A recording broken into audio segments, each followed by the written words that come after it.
The problem of evil is one of the oldest, most difficult questions in all of philosophy and theology. Why does suffering exist in a world supposedly ruled by a good, loving and all-powerful God? Why do children die of cancer? Why do earthquakes bury entire families alive? Why does the world seem full of pain that no decent person would allow if they had the power to stop it? This isn't just an emotional reaction. It's a serious philosophical challenge to the core of the Christian faith. And for many people, it's the single biggest reason they can't believe in God. Let's talk about why. The basic idea is simple. If God is all-powerful, he could prevent evil. If God is all good, he would want to prevent evil. But evil exists. So either God can't stop it, or he chooses not to. And if that's true, then maybe the God we're told exists, the loving Father, the perfect Creator, doesn't exist at all. Some theologians respond with complicated explanations. Others just say we can't understand God's plan. But at the center of it all is one uncomfortable reality. A lot of suffering in this world feels completely unnecessary. So how do Christians defend their belief in God in the face of all this pain? One common answer is the free will defense. The idea is that God gave humans free will, and evil is the price of that freedom. If we're truly free to love, we must also be free to hate. But this only explains moral evil, evil caused by human choices. It doesn't explain earthquakes, disease, or genetic disorders. And even if it did, it doesn't explain why God couldn't limit the damage, why a child must be raped and murdered just so someone else can exercise free will. Also, free will itself raises a lot of questions about how it works, whether we really have it, and whether it even justifies the world we live in. I'll be making a separate video that dives deeper into the concept of free will and its philosophical problems, so stay tuned for that. Then there's the soul-building defense that claims that suffering helps us grow. It builds character. It deepens compassion. But again, does that really justify what we see? Does a baby dying in agony teach anyone anything?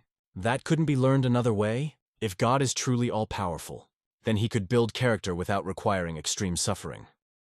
Another response is the greater good defense, that God allows evil so that something better can come out of it, even if we can't see it. But that sounds a lot like saying the ends justify the means. And we reject that logic when humans use it. We don't excuse cruelty just because someone learned something from it. Why would we accept that logic from God? Imagine someone said, "Thank God for cancer, because it led us to discover chemotherapy." That's not moral reasoning. That's damage control. We don't praise the disease just because we found a way to treat it. We wish the disease never existed in the first place. Or imagine saying, "Thank God for slavery, because without it, we wouldn't have the civil rights movement." No one with basic moral intuition thinks horrific suffering is justified just because someone eventually made something good out of it. A truly good being would not rely on evil to achieve good. They would simply do good. Then there's the part no theodicy really answers. Natural evil. This is the suffering that happens without any human choice involved. Tsunamis, wildfires, birth defects, cancer, and disasters that kill thousands of people, including innocent children, animals, and entire communities. No sin caused it. No lesson needed it. Why would a loving God create a world where this kind of suffering is built into the system?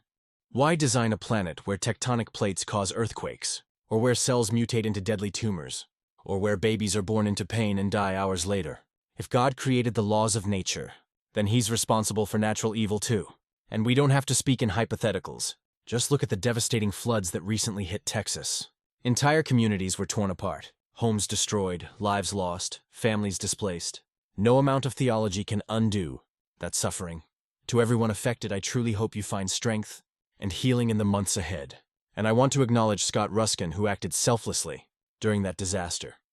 A real-world example of courage and compassion. He deserves to be remembered and celebrated as a hero. If you're interested in how events like this intersect with questions of faith, suffering, and divine justice, there's a powerful video on the YouTube channel Mindshift that goes into detail about the Texas floods and the broader implications Christianity has on interpreting tragedies like this. And it's not just human suffering. What about the suffering of animals? Millions of animals die every day in ways that are brutal, painful, and completely unnecessary. Starvation, dismemberment, disease, parasitic infestations, burned alive in wildfires, crushed in landslides, dying slowly in isolation. These creatures aren't moral agents. They don't sin. They don't deserve punishment. They just suffer for millions of years in silence. What kind of loving creator designs a system where innocent sentient beings must endure so much agony for no purpose? If we feel compassion watching an injured animal, On the side of the road, why would we believe that a perfect God looks at global animal suffering and says this is good enough? And here's something else to consider. In the Bible, God was constantly intervening. He sent plagues, parted seas, spoke from clouds, performed miracles, raised the dead. But today, silence. No open displays of power, no burning bushes, no angels or voice from heaven. It seems like the more we understand about the natural world, physics, biology, medicine, the less we see a need for divine explanation. As technology and knowledge advance, God retreats further into the gaps of what we don't yet understand. That's something I'll explore more in a future video about the God of the gaps argument. But for now, I want to stay focused on the core question. This isn't just a thought experiment. It's personal. Many people don't leave religion because of logic. They leave because of loss. They prayed and no one answered. They suffered and were told it was a test. They watched someone they loved die and were told it was part of God's plan. But if that's the plan, why call it loving? For me, the problem of evil isn't just an argument, it's a lens. It shows the deep disconnect between the God described in sermons and the world we actually live in. I won't pretend to have all the answers, and I don't think suffering automatically disproves every idea of God. But I do think it challenges the idea of a personal loving God who watches over us like a caring father. If such a being exists, He's chosen to stay silent in the face of unbearable pain. He has chosen not to intervene, not to stop it, not to explain Himself. And maybe there is a reason. But until I see one that makes sense, not just emotionally, but morally and logically, I remain unconvinced. If you're someone who still believes in God despite all this, I don't judge you. I understand why faith can bring peace.